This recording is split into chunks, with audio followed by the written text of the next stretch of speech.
সবাইকে সুস্বাগতম জানাচ্ছি তারকা কথনের আজকের এই বিশেষ পর্বে। চ্যানেল আইয়ের নিয়মিত আয়োজনে এই তারকা কথন দুঃসময় আমরা চালিয়ে নিচ্ছি। প্রতিবারের মতো বা প্রতিদিনের মতো আমি আজও বিভিন্ন মানুষের সাথে কথা বলবো এবং প্রাসঙ্গিক আলোচনা করব। তার আগে অনুষ্ঠানের শুরুতেই একটি নির্বাচিত স্ট্যাটাস আপনাদের শোনাতে চাই। আজকে যে স্ট্যাটাসটি শোনাবো সেটি লিখেছেন বিশিষ্ট নাট্য নির্মাতা, চলচ্চিত্র পরিচালক দীপঙ্কর দীপন। তিনি লিখেছেন, কালো আজ মোটামুটি সব টিভির নিউজ দেখেছি। কিছু জিনিস খুব অ্যালার্মিং। তা নিয়ে দেশের একজন নাগরিক হিসেবে আমার 3টা দাবি আছে। এক, বিভিন্ন সরকারি ও বেসরকারি হাসপাতালে ডাক্তারসহ অন্যান্য স্টাফদের উপস্থিতি ও চিকিৎসা নিশ্চিত করতে হবে। হাসপাতালগুলো ফাঁকা, যারা আসছে সেরকম চিকিৎসা পাচ্ছে না। হাসপাতাল পর্যন্ত পিপিই পৌঁছেছে বলে মনে হচ্ছে, কিন্তু ডাক্তার বা স্টাফদের পর্যন্ত তা পৌঁছাচ্ছে না। হাসপাতালে সেবা নিশ্চিত করুন, করোনা আশঙ্কা হলে রোগীরা যেন ঘরে বসে না থাকে। রাস্তায় সেনাবাহিনী সহ অন্যান্য বাহিনী মাইকিং করছে আর মানুষকে অনুরোধ করছে, কিন্তু অনেকেই তা শুনছে না। সামাজিক দূরত্ব মেনটেন হচ্ছে না। বিভিন্ন বাহিনীর সদস্যরা আগ্রহ কিছুটা হারিয়ে ফেলেছে। তারাও কিন্তু জীবনের ঝুঁকি নিয়ে রাস্তায় আছে, অথচ এখনই লকডাউনের সময় বাহিনীসমূহকে কঠোর হতে বলুন। সে কি বলছে ভাবছে সেটা না ভেবে, মানুষ কি ভাবছে কি বলছে তা না ভেবে তারা যেন তাদের কঠোর অবস্থানে থাকে, মানুষকে ঘরে রাখে, চায়ের আড্ডার দোকানগুলো বন্ধ করে দেয়। আর ত্রাণ আসলেই যাদের প্রয়োজন তাদের ঘরে পৌঁছানো নিশ্চিত করুন। ত্রাণ নিয়ে বাইরে আসাকে অনুৎসাহিত করুন। ঘরে থাকলে ত্রাণ পাওয়া যাবে, বাইরে আসলে পাওয়া যাবে না, এরকম একটা প্রচলন করুন। লাইন ধরে সাহায্য বা কম টাকায় চাল কেনার প্রবণতা আরও ক্ষতি বাড়বে। এই স্ট্যাটাসটি আমরা পড়েছি এবং আমরা মনে করেছি এটি খুবই সময় উপযোগী একটি স্ট্যাটাস। আমরা আজকে দেখেছি যে করোনায় আক্রান্ত রোগীর সংখ্যা আরও বেড়ে গেছে এবং এটি আসলে আমাদের জন্য খুব শুভকর হচ্ছে বলে মনে হচ্ছে না। কাজে আমাদের এখন আরও সতর্ক হবার সময়। আমরা টেলিফোনে স্কাইপেতে যোগাযোগ করবার চেষ্টা করছি জনপ্রিয় কণ্ঠশিল্পী কোনালের সাথে। আমরা কি পেয়েছি কোনালকে? কোনাল, হ্যালো জয় ভাইয়া। জি কোনাল, কেমন আছো তুমি? কোথায় আছো? আমি তো বাসায় আছি, দেখতে পাচ্ছেন যে চ্যানেলেও আসতে পারিনি আজকের তারকা কথনটার জন্য। আসতে পারিনি ঠিক না, আমরা বেছে নিয়েছি আমরা আসবো না, আমরা নিজ নিজ জায়গায়। তোমার বাসায় আর কে কে আছে? আমার বাবা মা আছে, আমার ছোট ভাই আছে, আমার হাজবেন্ড আছে, আমার সঙ্গে আরেকটা বোন আছে আমার। সবাই মিলে একসাথে আছো। আমার তোমার কাছে ছোট্ট একটি প্রশ্ন, যে এই সময় যখন নিউজগুলো শোনো বা সামাজিক যোগাযোগ মাধ্যমে পাও, তখন পরিবারের উপর প্রভাবটা কেমন পড়ে? কতটা কতটুকু মারাত্মক বিচলিত হও? প্রভাব, মানে পরিবার পরিবারের উপর তো পড়েই। আমি নিজে খুব মানে অ্যাংশিয়াস হয়ে আছি কয়দিন ধরে। আমার ফেসবুকের পোস্ট গুলো কেউ দেখলেও বুঝবে আমি কতটা অ্যাংশিয়াস। তাই হওয়ার কথা না কি, মানে সারা পৃথিবীকে যে ভাইরাসটা কাবু করে রেখেছে বা যে কারণটা কাবু করে রেখেছে, আম, আমরা কতটা সিরিয়াসলি বা নিচ্ছি এটা। তো সবকিছু মিলে আর কি খুবই খুবই অস্থির একটা সময় পার করছি। তবে আম, এর মাঝখানে গানও করে যাচ্ছি। আম, আশা আছে মনের মধ্যে, কারণ জানি যে উই শ্যাল ওভারকাম সামডে। তোমার হাজবেন্ড তো একজন সংবাদকর্মী, তার কি ঘর থেকে বের হতে তো হচ্ছে? প্রতিদিন বেরোতে হচ্ছে এবং অফিসে যেতে হচ্ছে। মানুষের কাছে সংবাদ পৌঁছে দেওয়ার যে দায়িত্বটা, তারা সেটা পালন করছে। তাকে আমি বাধাও দিচ্ছি না, বাধা দিতে পারি না, কারণ এটা তার দায়িত্বের মধ্যে পড়ে। তার জন্য শুধু দোয়াই করছে এবং যেই সব ব্যাপারগুলো মেনটেন করতে হবে সেগুলো করে যাচ্ছি। বাসায় আসার পর যা যা করণীয় সেগুলো করছি। কোনাল, তুমি একজন সচেতন সঙ্গীত শিল্পী। তুমি কি ভাবছো, এই যে কিছু মানুষ খুব সচেতনভাবে আছে, সত্যিই তারা দীর্ঘদিন ধরে নিয়ম মেনে চলছে, আবার কিছু মানুষ একেবারেই নিয়ম মানছে না এবং নিয়ম না মানা মানুষগুলোর সংখ্যা যেন আমাদের চোখে বেশি ধরা পড়ছে। আসলে কি হবে, তোমার কাছে কি মনে হয়? আমি আসলে জানি না কি হবে বা কি হতে যাচ্ছে, কিন্তু কিছু নিয়মের কথা যেটা জয় ভাই আপনি বললেন, সেটা যদি আমরা মেনে চলি তাহলে কি হতে পারে সেটা একটা আশা আমরা করতে পারি যে খুব দ্রুত আম, এই এই সিচুয়েশনটাকে আমরা হ্যান্ডেল করতে পারবো যদি সেই নিয়মগুলো মেনে চলি। তার মধ্যে প্রাথমিক নিয়ম হচ্ছে সোশ্যাল ডিস্টেন্সিং। এটা যদি আমরা একটু মেনে চলি তাহলে আমাদের মনে হয় যে অনেকটুকু সিচুয়েশনটাকে আমরা আমাদের নিয়ন্ত্রণে আনতে পারবো। আমি একটু আগে আমার মাকে বলছিলাম যে মা, 3 দিন ধরে আমি জানলা খুলে দেখি একজন সবজি বিক্রেতা ভ্যানে করে সবজি নিয়ে যাচ্ছে গলি দিয়ে, এবং মাঝে মাঝে সেখানে মানুষের ভিড় হচ্ছে, কিন্তু সবজি কিনছে, একজন দুজন হলেও হচ্ছে। কুনাল, তো তোমাকে অসংখ্য ধন্যবাদ আমাদের সাথে কথা বলবার জন্য। আমরা ভবিষ্যতে আবারও কখনো তোমার সাথে কথা বলবো। আমরা চেষ্টা করব আরও কিছু মানুষের সাথে কথা বলবার জন্যে। জয় ভাই, সবাই সচেতন থাকুন, ভালো থাকুন। অসংখ্য ধন্যবাদ। আমাদের সাথে সংযোগে আছেন বিশিষ্ট নাট্যকর্মী আল মনসুর। মনসুর ভাই, আপনি কি শুনতে পাচ্ছেন আমাকে? জি, শুনতে পাচ্ছি। মনসুর ভাই, আপনার কাছে এই সময়টা কেমন, ব্যাখ্যা করবেন একটু? কি জিনিস? এই সময়টা কেমন লাগছে আপনার কাছে? ও, এই সময়টা তো চমৎকার। বসে বসে একটা গান গাই মাঝে মাঝে, মানে অনেক পুরনো একটা গানের কথা একটুখানি বদলে গাই বসে বসে। গানটা শোনাবো 2 লাইন? জি, আপনি শোনান। বসে আছি বন্দি হয়ে করোনার গান গেয়ে, যত ভাবি বাইরে যাব যেতে পারি না, যেতে পারি না। আপনি খুবই হালকা মুডে আছেন এবং থাকতে হবে আসলে সুস্থ থাকার জন্য। এবার একটু এটাই হচ্ছে পয়েন্ট। এটা হচ্ছে পয়েন্ট যে যে কোনো দুর্যোগের মধ্যে, যে কোনো বিপদের মধ্যে, যে কোনো অসুবিধার মধ্যে মানুষ যদি মনটাকে শান্ত রাখে এবং মনটাকে যদি চাঙ্গা রাখে, তাহলেই সে সেই বিপদকে এবং সেই দুর্যোগকে অতিক্রম করতে পারবে। যেমন যদি সাইক্লোন হয় সমুদ্রের পাড়ে, একবার আমি ছিলাম সমুদ্রের পাড়ে কক্সবাজারে, তখন প্রচন্ড ঝড় এসেছিল। আমি দেখি লোকজন যারা 2 দিন আগে সেই বিচের মধ্যে নাচানাচি করছো, তারা তো আজান টাজান দিয়ে অস্থির হয়ে গেল। আমি বারান্দায় দাঁড়িয়ে ঝড় দেখলাম এবং বোঝার চেষ্টা করলাম যে ঝড়ের গতিটা কতখানি বিপজ্জনক হতে পারবে এবং হলে আমার করণীয় কি। দুর্যোগের সময় ব্যাপারটা সেইটা, মনটাকে শান্ত রাখো, মনটাকে খুশি রাখো এবং সেই দুর্যোগকে মোকাবেলা করো, বাস। আপনি আপনার আশেপাশের মানুষের জন্য কিছু ভাবছেন, কিছু করছেন? আমার আশেপাশে আমি প্রতিদিন 30 থেকে 50 জনকে ফোন করে তাদের খবর নেই, কোনো অসুবিধা আছে কিনা, প্রয়োজন আছে কিনা, ইত্যাদি ইত্যাদি।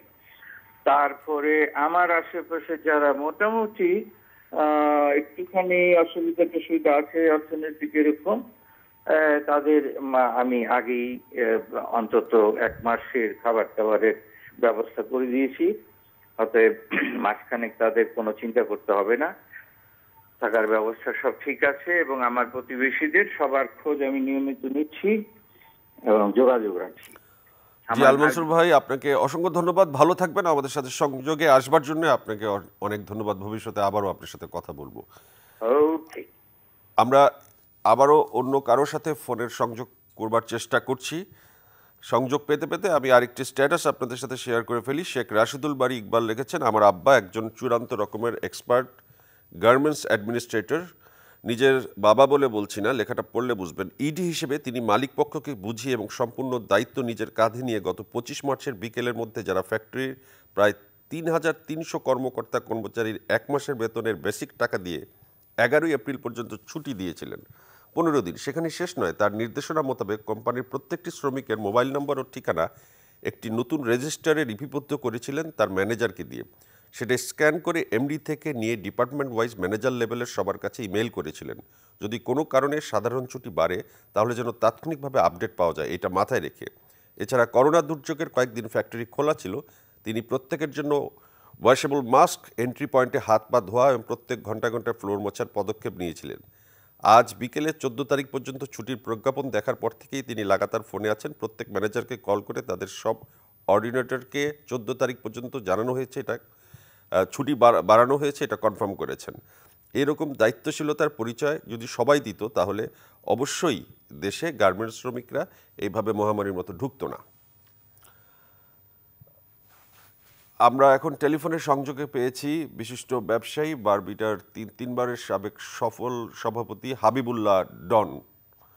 ডন ভাই, আপনি আমাকে শুনতে পাচ্ছেন? আমি শুনতে পাচ্ছি আপনাকে। ডন ভাই, আপনি তো বেশ কাজ করছেন, মানুষের সাহায্যে এগিয়ে এসেছেন, বিভিন্নভাবে আপনি মানুষকে সহযোগিতা করার চেষ্টা করছেন, আপনি একজন সফল ব্যবসায়ী। তো আপনার কি মনে হয়, আপনার মতো সবাই যদি এগিয়ে আসতো তাহলে তো পরিস্থিতিটা অ্যাটলিস্ট যারা দিনমজুর, যারা কষ্টে আছে এই সময়টুকু তারা আসলে কষ্টে থাকতেন না? ধন্যবাদ জয়। আমি একটা কথা আপনাকে বলে রাখি যে সেটা যারা দর্শক আছেন তারা হয়তো শুনবেন। ব্যাপারটা হলো অনেকেই কিন্তু দেখা যাচ্ছে সোশ্যাল মিডিয়ায় কিংবা অনেক জায়গায় বিভিন্ন উপায়ে দান যেটা করছে সেটার হয়তো রিপোর্টগুলি আসছে, কিন্তু অনেকে কিন্তু নীরবে নিভৃতে আমার জানা মতে তারা তাদের এই বিভিন্ন এই দরিদ্র কিংবা হতদরিদ্র কিংবা যারা খেটে খাওয়া মানুষ আছে তাদেরকে কিন্তু নীরবে নিভৃতে কিন্তু দান করে যাচ্ছে। বাংলাদেশের এই জিনিসটা, আমাদের দেশের এই জিনিসটা সবচেয়ে পজিটিভ। সেটা হলো, আমি জানি না উন্নত বিশ্বে কি হচ্ছে, বাট বাংলাদেশের সবসময় যখনই এরকম কোনো সমস্যা হয়, প্রাকৃতিক দুর্যোগ হয় কিংবা এরকম বিপদের সময় কিন্তু বাংলাদেশের লোকজন খুব সোশ্যাল, একজন একজনের পাশে কিন্তু দাঁড়াবার চেষ্টা করে। এবং আমরা স্পেশালি এই এই করোনা ভাইরাসের এই সংকটের সময় দেখেছি অনেক ব্যবসায়ী, শুধু ব্যবসায়ী না, যারা কর্মজীবী আছে তারাও তাদের বিভিন্নভাবে বিভিন্ন উপায় আমি দেখছি যে তারা বিভিন্ন জায়গায় সাহায্য করছেন, সাহায্য চালিয়ে যাচ্ছেন, যে আমাদের দেশের জন্য সত্যি আমি মনে করি একটা গর্বের ব্যাপার। ডন ভাই, এই সাহায্যের প্রক্রিয়া আপনারা শুরু করেছেন, কিন্তু দেশে যদি এই সংখ্যা বাড়তে থাকে, যেমন আজও অনেকগুলো শনাক্ত হয়েছে করোনা রোগী, এভাবে যদি আগাতে থাকে ক্রাইসিস তো আরও অনেক লম্বা হবে বলে মনে হচ্ছে। সেক্ষেত্রে আপনারা কি কোনো পরিকল্পনা করেছেন যে কয় ধাপে আপনারা এইভাবে করে আগাবেন, মানুষের পাশে থাকবেন? না, পরিকল্পনা, আপনার পয়েন্টটা একটু আগে আমি আমার এক বন্ধুর সাথে যেটা শেয়ার করলাম যে অ্যাকচুয়ালি এটা তো শুরু হয়েছে, তো কতদিন পর্যন্ত এটা থাকবে এটা আল্লাহ ছাড়া কেউ বলতে পারেন না।